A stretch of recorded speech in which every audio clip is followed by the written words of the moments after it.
Les deux clubs étaient complètement antagonistes pour des raisons que je préfère ignorer, puisque cela durait depuis longtemps. La fusion paraissait absolument impossible. Et puis un jour, on a fait appel à moi parce qu'on s'est dit qu'il faudrait peut-être qu'une personne neutre soit à même de décider si la fusion pouvait être bénéfique ou non aux deux clubs.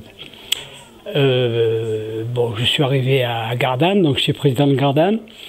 Très rapidement, j'ai eu une réunion avec la mairie de Gardanne. Franchement, j'étais au départ opposé à la fusion, telle que m'avait présenté le club dont j'étais le président. À la mairie, j'ai écouté le discours du maire et de l'un des élus, et puis je me suis rendu compte que cette fusion, finalement, était inévitable.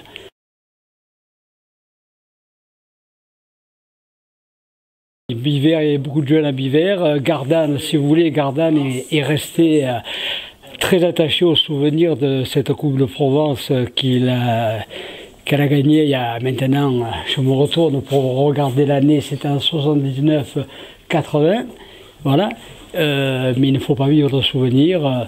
L'équipe EU le sait bien. En ce moment d'ailleurs, elle se comporte pas mal du tout. Mais enfin, au-delà de l'équipe 1, il y a les jeunes, et les jeunes sont le vivier de justement cette équipe 1 qui, à mon avis, est en train de prendre un nouvel élan et qui, dans quelques années, rejoindra, je l'espère, le haut niveau. Il n'y a pas si longtemps, c'est en CFA2, mais à l'époque où, disons que la région était plus prospère.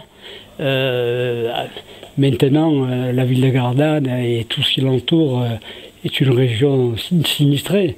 Alors il faut faire avec peu de moyens, on avance, on essaie d'avancer. La fusion a été bénéfique en ce sens que, et c'était une condition qui avait été posée par la mairie, si on faisait la fusion, et c'est pour cela que j'étais favorable, la mairie investissait pour restructurer le stade de la Savine, qui est le stade de Gardanne, et surtout pour améliorer tout ce qui est structure au stade Albert Curé à Biver, où on a maintenant un complexe magnifique qui est en voie d'achèvement.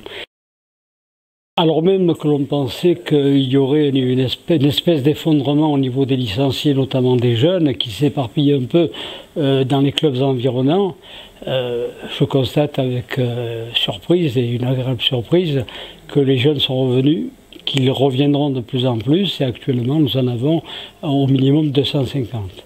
Mais on est encore loin du compte.